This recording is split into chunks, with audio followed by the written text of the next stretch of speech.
दानवीर महाराजा शिवी की कहानी।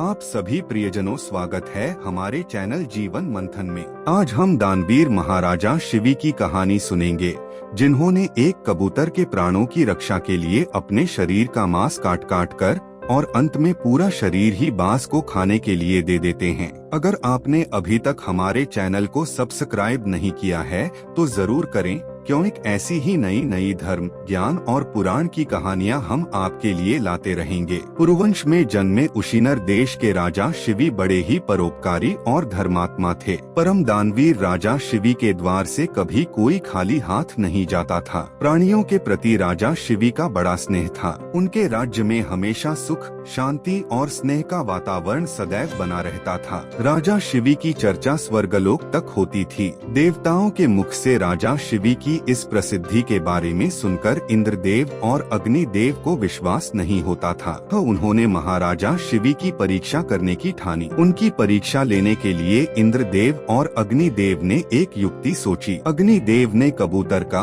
और इंद्र ने एक बाज का रूप धारण किया। दोनों उड़ते हुए राजा शिवी के राज्य में पहुँचते हैं। उस समय राजा शिवी एक धार्मिक यज्ञ का अनुष्ठान कर रहे थे। कबूतर बने हुए अग्निदेव कराहते हुए राजा शिवी की गोद में आ गिरते हैं और मनुष्य की भाषा में बोलने लगते हैं, राजन, मैं आपकी शरण आया हूँ, मेरी रक्षा कीजिए। थोड़ी ही देर में कबूतर के पीछे बाज भी वहाँ आ पहुँचता है और बोलता है, राजन, निसंदेह आप धर्मात्मा और परोपकारी राजा हैं। आप उपकार को धन से, झूठ को सत्य से, निर्दयी को क्षमा से और क्रूर को साधुता से जीत लेते हैं। इसलिए आपका कोई शत्रु नहीं, इसलिए आप अजात शत्रु नाम से प्रसिद्ध हैं। ऐसे महान होकर आप यह क्या कर रहे हैं? मैं क्षुधा से व्याकुल होकर भोजन की तलाश में भटक रहा था। तभी संयोगवश मुझे यह पक्षी मिला और आप इसे शरण दे रहे हैं। यह आप अधर्म कर रहे हैं। कृपा करके यह कबूतर मुझे दे दीजिए, यह मेरा भोजन है। इतने में कबूतर बोला, महाराज, शरण में आए हुए की प्राण रक्षा करना आपका धर्म है। आप इस बाज की बात कभी मत मानना, अन्यथा यह दुष्ट बाज मुझे मार डालेगा। दोनों की बात सुनकर राजा शिवी बाज से बोले, हे बाज, यह कबूतर तुम्हारे भय से भयभीत होकर मेरी शरण में आया है।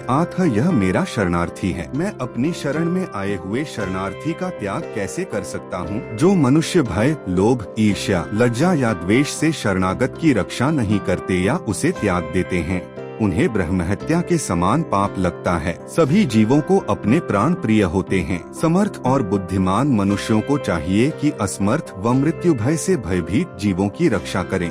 हे बाज, मृत्यु के भय से भयभीत यह कबूतर मैं तुम्हें नहीं दे सकता। इसके बदले तुम जो चाहो खाने के लिए मांग सकते हो। मैं तुम्हें वह अभीष्ट वस्तु देने को तैयार हूँ। तब बाज बोला, हे राजन, मैं क्षुधा से पीड़ित हूँ। आप तो जानते ही हैं, भोजन से ही जीव उत्पन्न होता है और बढ़ता है। यदि मैं क्षुधा से मरता हूँ तो मेरे बच्चे भी मर जाएंगे। आपके एक कबूतर को बचाने से कई जीवों के प्राण जाने की संभावना है। हे राजन, आप ऐसे कैसे धर्म का अनुसरण कर रहे हैं जो अधर्म को जन्म देने वाला है? बुद्धिमान मनुष्य उसी धर्म का अनुसरण करते हैं जो दूसरे धर्म का हनन न करें। आप अपने विवेक के तराजू से तोलिए और जो धर्म आपको अभीष्ट हो वह मुझे बताइए। राजा शिवी बोले, हे बाज, भय से व्याकुल हुए शरणार्थी की रक्षा करने से बढ़कर कोई धर्म नहीं है। जो मनुष्य दया और करुणा से द्रवित होकर जीवों को अभयदान देता है, वह देह के छूटने पर सभी प्रकार के भय से मुक्त हो जाता है। धन, वस्त्र, गौ और बड़े बड़े यज्ञों का फल यथा समय नष्ट हो जाता है, किंतु भयाकुल प्राणी को दिया अभयदान कभी नष्ट नहीं होता।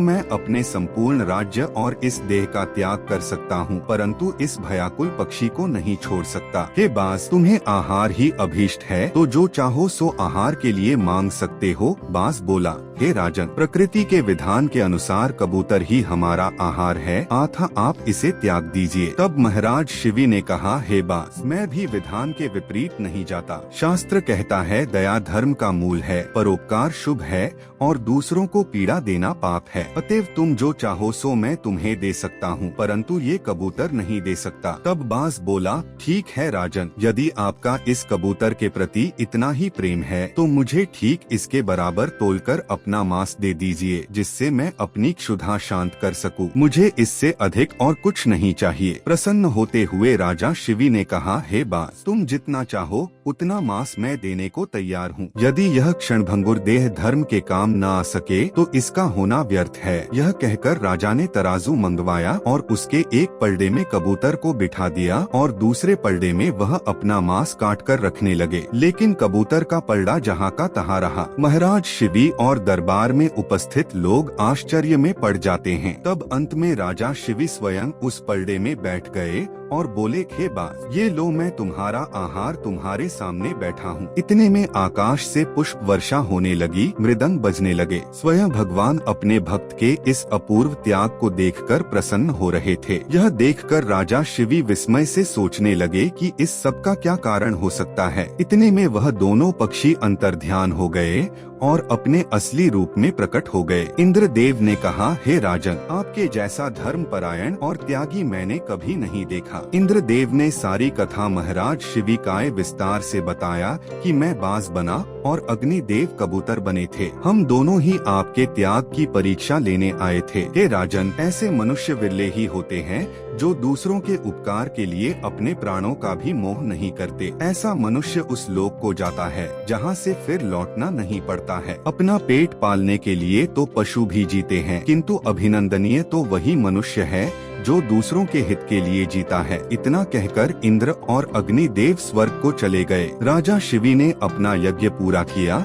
और कई वर्षों तक पृथ्वी का राज्य भोगने के बाद परमपद को प्राप्त हुए। मित्रों, ये कहानी आपको कैसी लगी हमें कमेंट बॉक्स में जरूर लिखें। आपको और किस विषय पर कहानी सुननी है ये हमें कमेंट में लिखें। धन्यवाद। जय श्री राम।